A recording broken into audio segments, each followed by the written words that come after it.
Hey everyone, so with Thor Love and Thunder quickly approaching us in early July, I wanted to take a quick look at one of the new teaser trailers that released a few days ago. It's called the Speech teaser trailer, and it's essentially going through Thor giving a speech to Asgard and kind of just giving us more of a feel of what's going to happen in the movie. And we have a few new images and glimpses, and there's a few cool little details in here that I definitely didn't see the first time watching. So throughout the teaser, Thor is narrating his speech to the Asgardians, kind of giving them a pep talk, and he mentions that they're scared, and most likely what's happened is they are figuring out that gods are being killed throughout the world. That's just my assumption as to why they're afraid, and he's telling them as Asgardians that they have to unite and stay strong. And we see another cool shot of Chris Hemsworth as Thor along with Jane Foster as Lady Thor, or the Mighty Thor. I don't really know exactly if they're going to call her Lady Thor in this movie or if she's just going to be Thor. And it's kind of interesting to see how they explain how she's also Thor, because in the MCU, Thor is Thor's name. His name is Thor Odinson, but it's also implied with the hammer that whoever is worthy shall wield the power of Thor. It's just going to be interesting to see how they kind of explain what Thor and the power of Thor actually is and where it originates. And I feel like they probably will explore that, because we're going to be delving into more of the gods of the MCU as GORR the God Butcher attempts to, extinguish them. And we just have this really creepy shot of Christian Bale as GORR, and I absolutely can't wait for his performance in this movie, because obviously he's an amazing actor and he was Batman, but just seeing him in this type of role, just this creepy ghoul monster man, hopefully he has a lot more dimensions to him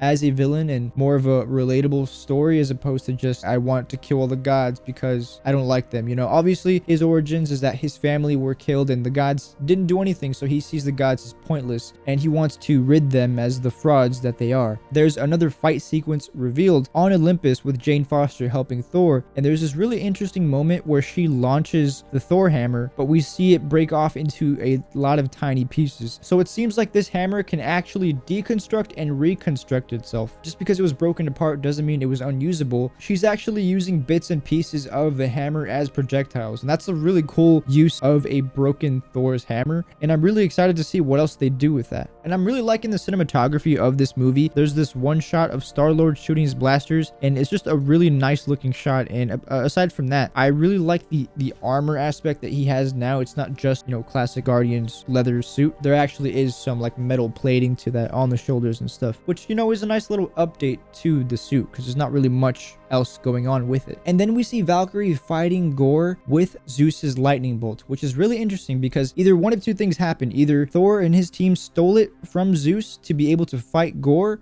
or GORR ended up successfully killing Zeus in his pursuit to kill gods. So let me know what you think is a better explanation of what could have happened and why they have Zeus's lightning bolt. And then we have Meek literally scribbling down whatever Thor is saying throughout this trailer, which is pretty funny. But I want to point out that when it cuts to Valkyrie saying, "We're all gonna die," that's a completely different scene, because we see earlier in this scene, this exact scene where Thor is giving his speech, that Valkyrie is there and she's just wearing a sweater. She's not in her armor like we see when it cuts to her. So that's a completely different setting. And for those of you watching who may be a little bit more familiar with the GORR the God Butcher lore, if you could please explain to me what's happening when he takes the Necro Sword, or I presume it's the Necro Sword. For those of you who don't know, the Necro Sword in some comics is kind of like a Venom sword, basically, to sum it up. But obviously you can't have Venom in the MCU or any real Venom tie-ins, so it's interesting to see like what kind of sword is he going to be using. But we do see him with a sword, and then he like literally brings it down on a planet and completely destroys it. So I'm curious to see like what is actually happening here, and if you have a better explanation, please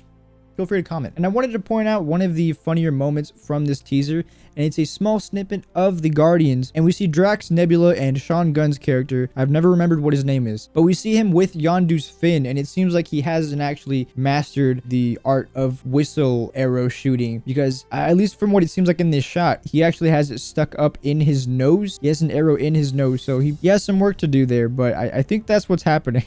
And then we have this really epic shot of Thor and GORR facing off, and I'm pretty sure this isn't all the promotional material, but it's cool nonetheless. It's GORR with his Necro Sword, I'm assuming, and Thor with Stormbreaker. One of those is going to give, I'm telling you right now. I feel like, again, it's going to be Stormbreaker that breaks, and Thor is going to have to somehow one-up GORR without his axe. But that may seem a little redundant, because that's kind of what happened in Thor Ragnarok, so I don't know, just a theory. But I'm really curious to see how they go about the whole Necro sword situation and how they justify it in this universe. And I'm just super excited to see Christian Bale go all out crazy supervillain in the MCU. And it's not often where you're really excited for an MCU villain. Typically, they're kind of just placeholders for, you know, the superhero to look cool. But in this case, I can't wait, and I have no doubt that he's probably going to be one of the highlights of this movie. But yeah, guys, I can't wait for this movie. Initially, I didn't like the gold and blue suit for Thor, but the more I see it, the more it's kind of growing on me. So yeah,